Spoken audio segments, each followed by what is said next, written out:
கிறிஸ்துவுக்குள் அன்பானவர்களே, இயேசு கிறிஸ்துவின் நாமத்திலே உங்களுக்கு என் அன்பின் வாழ்த்துக்களை தெரிவித்துக் கொள்கிறோம். இந்த நாளிலும் கூட இந்த 40வது நாளினுடைய கடைசி ஜெபத்தை நான் உங்களுக்கு காண்பித்து கொடுக்கறதுல நான் மிகுந்த சந்தோஷம் அடைகிறேன். இயேசு ஒரு முறை புலம்பினார் என்று சொல்லி வேதத்தில் இருக்கிறது. அவர் புலம்பலுடைய வார்த்தைகள் இதில் இருக்கிறது. ஜெபம் என்று சொன்னால் நம்ம ஏதோ ஒரு காரியத்தை கேட்கறது மாத்திரம் ஜெபம் அல்ல. இந்த 39 நாட்களும் ஒவ்வொரு ஜெபத்தை நம்ம தியானித்தோம். ஆபிரகாம் செய்த ஜெபம், தாவீது செய்த ஜெபம், நிறைய பேர் தேவ மனிதர்கள், எலியா செய்த ஜெபம், எலிசா செய்த ஜெபம், இப்படி நம்ம மோசே செய்த ஜெபம், இப்படி எல்லாரும் நிறைய பேர் இயேசு நம்ம கற்றுக் கொடுத்த ஜெபம், எல்லா ஜெபமும் செஞ்சோம். ஆனால் விண்ணப்பம் பண்ணுறது, எனக்கு இது தாங்கன்னு கேட்குறது, நம்மளுடைய நெருக்கமான சூழ்நிலைகளில் செபிக்கிறது, இது மாத்திரம் ஜெபம் அல்ல. அநேக நேரங்களில் புலம்பி செபிக்கிற ஜெபம் கூட ஜெபந்தான், புலம்புகிறது கூட ஜெபந்தான். இயேசு இங்கே ஒரு இடத்துல புலம்பி இருக்கிறத நீங்கள் பார்க்கலாம். லூக்கா எழுதின சுவிசேஷம் 13ஆம் அதிகாரம் 34வது வசனத்தை நான் உங்களுக்கு வாசிக்கிறேன்.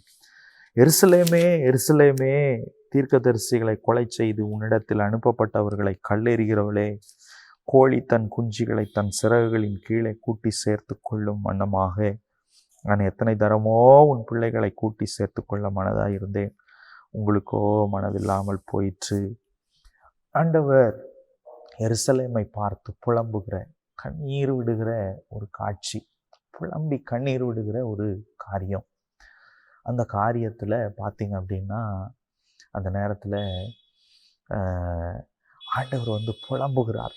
எருசலேமை பார்த்து எருசலேமே எருசலேமேன்னு சொல்லி புலம்புகிறார். எருசலேம் எத்தனையோ முறை கர்த்தருக்கு விரோதமாக பாவம் செய்து கர்த்தரை விட்டு பின்வாங்கி போன ஒரு சூழ்நிலை.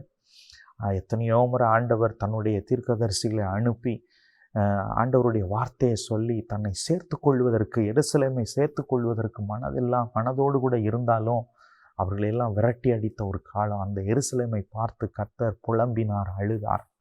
இன்றைக்கும் கூட நம்முடைய தேசத்தில் எத்தனையோ பேர் ஆண்டவருடைய வார்த்தை ஏற்றுக்கொள்வதற்கு மனதில்லாமல் இருக்கிறார்கள். ஆண்டவருடைய அன்பை ஏற்றுக்கொள்வதற்கு மனதில்லாமல் இருக்கிறார்கள்.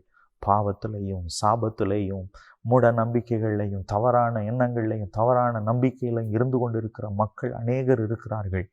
அவர்களுக்கெல்லாம் போய் சொல்லும் பொழுது, இயேசுவினுடைய அன்பை சொல்லும் பொழுது அவர்கள் ஏற்றுக்கொள்ளாமல் இருக்கிறார்கள். இந்த நேரத்திலையும் எத்தனையோ ஆத்துமாக்கள் நரகத்துக்கு நேராக நரகத்தை நோக்கி போய் கொண்டிருக்கிறது.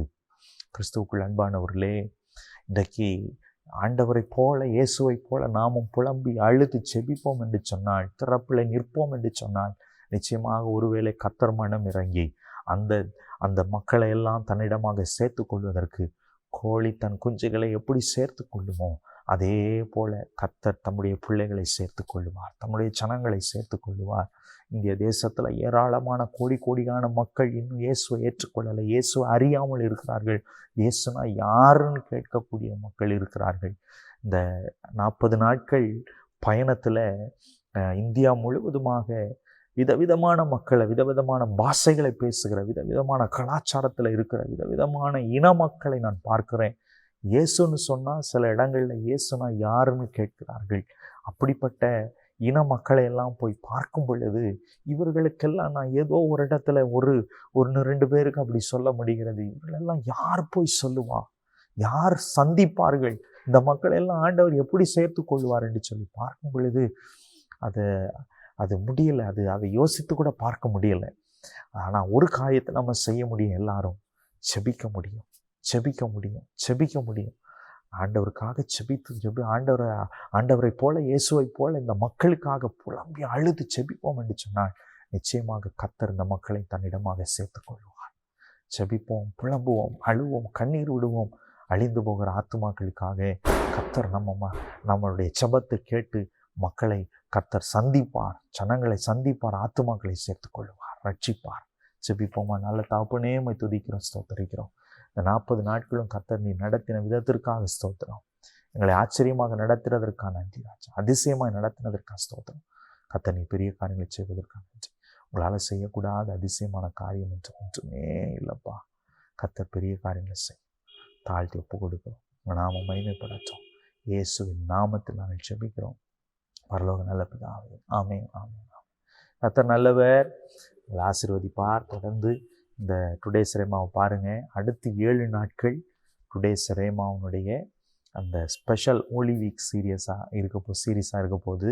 ஹோலி வீக் பரிசுத்த வாரத்தினுடைய தொகுப்பாக இருக்க போது 7 நாட்கள் 7 விதமான வார்த்தைகளை நான் உங்களுக்கு கொடுப்பேன்.